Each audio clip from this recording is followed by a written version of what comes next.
Yo les trashers. Ok, Pokémon Go c'est le premier jeu Pokémon à sortir sur téléphone et c'est juste la folie. 2 jours que j'y joue et j'ai déjà croisé des dizaines de joueurs les yeux rivés sur leur téléphone à la recherche de Pokémon dans Paris. Le principe est simple, tu dois te balader dans la vraie vie, capturer et combattre de nouveaux Pokémon tout en découvrant les secrets de ta ville. Par exemple, à la Tour Eiffel, il y a une arène. À la jolie plaque commémorative en bas de chez moi, un Pokéstop. La carte est remplie de milliers de points à explorer et c'est juste l'outil parfait pour visiter une ville. Bref, ça cartonne et la presse en parle presque tous les jours. Un homme qui joue à Pokémon Go pendant l'accouchement de sa femme, un commissariat pris d'assaut par les Pokéfans, une fille qui trouvait un cadavre en cherchant des Pokémon aquatiques dans une rivière, ou un gang qui braquait des enfants qui cherchaient des Pokémon dans leur quartier. Phew. Et tout ça pour un jeu même pas encore disponible. Je vous explique ça en fin de vidéo, comment télécharger, tout ça. Mais pour l'instant, je vous propose de découvrir 15 astuces et secrets pour devenir un joueur surpuissant sur Pokémon Go. Avoir Pikachu en starter. Au début du jeu, on vous propose de choisir parmi les 3 starters habituels. Ignorez-les et marchez au loin jusqu'à ce que Pikachu apparaisse. C'est un Pokémon très rare, donc c'est plutôt un bon plan de commencer avec lui. Trouvez des Pokémon rares. Il faut marcher, beaucoup marcher, mais pas n'importe où. Dans les grandes villes, vous trouverez beaucoup de Rattata ou Roucoule, comme dans la vraie vie. Mais dans la nature, c'est la folie. Alors pas de panique pour ceux qui habitent une jungle de béton, pas besoin de voyager en Amazonie. Il vous suffit juste de vous balader dans les parcs ou près des points d'eau. Ce sont des lieux riches en Pokémon rares. En regardant votre carte, vous remarquez aussi des petites feuilles vertes apparaître parfois au loin sur les cartes. Sachez que ce sont des lieux à haute concentration de Pokémon. Vous pouvez aussi chasser les Pokémon rares en vous servant du radar en bas à droite de l'écran. Cliquez dessus et choisissez les Pokémon que vous n'avez pas encore. Le nombre de pattes en dessous vous indique la distance à laquelle ils sont. Une patte c'est genre 10 mètres. 3 pas c'est moins d'une centaine de mètres. Faites pas vos feignants et partez les capturer car ils ne resteront pas éternellement dans votre périmètre. C'est un véritable jeu de chaud ou froid pour obtenir les Pokémon les plus rares. Bon, et bonus pour les moins courageux, sachez qu'il est possible d'utiliser de l'encens pour attirer des Pokémon. Ou des leurres sur les Pokéstops qui attireront plein de bestioles autour. C'est quand c'est tout rose là. Capturez des Pokémon facilement. Il vous suffit juste de lancer votre balle sur le Pokémon qui apparaît. Un cercle vert, la capture sera facile. Un cercle rouge, vous allez galérer. Utilisez votre index plutôt que votre pouce pour les Pokémon volants qui sont relous à toucher. Attendez aussi que le cercle au centre soit tout petit, ça veut dire que votre chance de capturer est maximale. Il existe aussi la possibilité de charger votre balle en la faisant tourner avant de la lancer. Elle devient tournoyante et vous rapporte des bonus. Sachez qu'il existe aussi des objets pour vous faciliter la capture. Les baies Frambi, Amadou la bestiole et les Super Balls et Hyper Balls sont débloquables à partir du niveau 10 pour maximiser vos chances. Avoir les Pokémon les plus forts. Il n'y a pas de statistiques dans Pokémon Go, mis à part les points de capacité qui indiquent à peu près la force du Pokémon. Celle-ci peut augmenter avec des poussières d'étoiles. Mais faites gaffe aux Pokémon que vous choisissez de faire grimper de niveau. Privilégiez les Pokémon XL sur le poids et la taille. C'est indiqué par une petite icône verte à côté. Ils semblent plus forts. Faites aussi attention aux sets d'attaque. Il y en a 2 mais on ne peut pas les changer.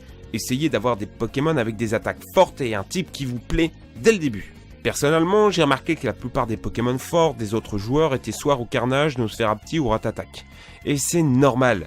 Pour faire grimper de niveau ou faire évoluer votre bestiole, il vous faut des pierres de sa propre lignée évolutive que vous gagnez en capturant des Pokémon de la même espèce. Vous n'avez pas compris? Je m'explique. Si vous voulez faire évoluer un Roucoule en Roucoups, il vous faut capturer 3 autres Roucoules. En effet, vous avez besoin de 12 pierres. Vous en gagnez 3 en capturant un Roucoule et 1 en donnant un Roucoule au professeur. En le relâchant quoi. Autant vous dire que pour faire évoluer votre starter, vous allez galérer. Pour faire évoluer un Magikarp en Léviator, c'est ainsi plus de 100 Magikarp qu'il faudra capturer. Mon conseil est donc de capturer un max de Roucoule, de choisir le meilleur et relâcher les autres, de le faire évoluer et d'augmenter ses PC jusqu'au niveau maximal.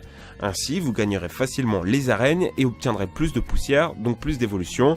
Et après, vous choisissez un Pokémon qui vous plaît, évidemment. Gagner un max d'expérience. Tout rapporte de l'expérience dans Pokémon Go. Visiter un Pokéstop, réussir un joli lancer de Pokéball ou capturer un Pokémon, même déjà obtenu. Il vous faudra donc capturer tous les Pokémon que vous croisez et farmer les Pokéstops à fond. Mais si vous voulez obtenir beaucoup d'expérience, vous avez 3 solutions.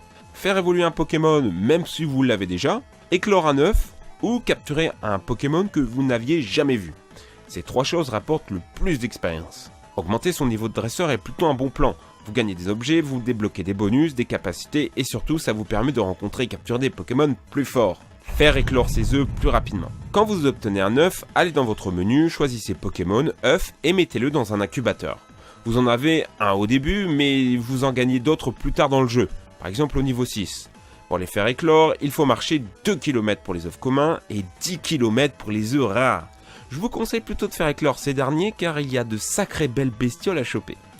L'astuce pour maximiser son nombre de kilomètres, c'est de prendre le bus ou le tramway. C'est un peu de la triche, mais en tout cas c'est très efficace et vous trouverez aussi plein de Pokémon. Comment obtenir un max d'objets ? Vivre dans une grande ville avec plein de monuments est un sacré avantage. Il y a des Pokéstops partout. Pour info, sachez que les Pokéstops se régénèrent toutes les 5 minutes. Bon, par contre, niveau objet, on n'est pas très gâté. Il ne semble pas avoir d'objets ultra rares mis à part les œufs. Conquérir un max d'arènes. Quand vous passez au niveau 5, vous pouvez affronter les arènes. Vous allez devoir choisir votre clan, les jaunes, les bleus et les rouges. Est-ce que ça change quelque chose ? Pas tellement. L'idée c'est plutôt de conquérir des arènes et de les colorer à la couleur de votre clan. Mais en vrai, on sait tous que votre but sera de devenir le plus fort en solo. Cependant, vu que 90% des joueurs prennent rouge, je vous conseille de choisir bleu, au moins vos combats d'arène seront plus palpitants. Quand vous gagnez une arène, vous pouvez placer un Pokémon pour la défendre. N'hésitez pas à mettre un Pokémon de bon niveau pour la garder sous votre contrôle, car contrôler une arène, c'est rentable. On y récolte des pièces et des poussières d'étoiles tous les jours. En gérant 10 arènes, vous pourrez gagner jusqu'à 100 pièces et 5000 poussières d'étoiles par jour. Il vous suffit de cliquer sur le bouclier en haut à droite dans la boutique. Gagnez les combats facilement. Les Pokémon s'attaquent automatiquement, mais vous avez des stratégies. Vous pouvez taper avec le doigt sur le Pokémon adverse pour attaquer plus vite, ou attendre que votre barre se recharge et sortir une grosse attaque. Et vous pouvez aussi éviter les attaques en sweepant à gauche ou à droite quand vous avez le signal. Vous savez les tchic. Prenez aussi en compte l'affinité de type en formant votre équipe. Le feu bat la glace aussi dans Pokémon Go. Vu que les joueurs ont beaucoup de Pokémon vol, je vous conseille la foudre à la glace. Obtenir Pyroli, Voltali et Aquali. Pas de pierre-feu, foudre ou eau. Évolue au hasard. Ceci dit, certains joueurs ont remarqué que ça dépendait plutôt des attaques de base. Évoli avec plaquage deviendrait Voltali, avec tunnel ce serait Pyroli, et avec météore ça donnerait Aquali. Mais c'est pas confirmé. Économiser la batterie. Ok, Pokémon Go bouffe ta batterie, mais il y a des solutions. Clique sur la Pokéball, va dans les options en haut à droite et coche économiseur d'énergie. Enlève les bruitages et les musiques. Je te conseille aussi sur ton téléphone de baisser la luminosité à fond, éteindre le Wi-Fi si tu es dans la rue et retirer le Bluetooth aussi. La meilleure solution reste cependant de se balader avec un chargeur iPhone supplémentaire. Ça permet de tenir des heures et ce n'est pas très cher. Personnellement, j'utilise celui-ci. Pas cher, efficace.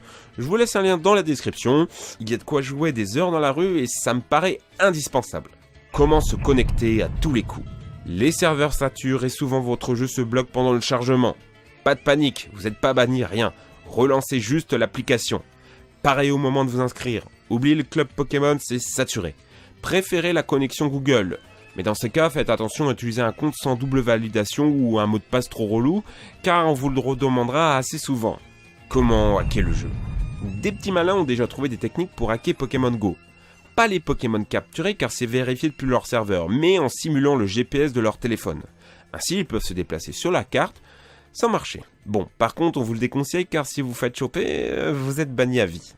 Bien joué à Pokémon Go. Jouer à Pokémon n'est pas sans risque.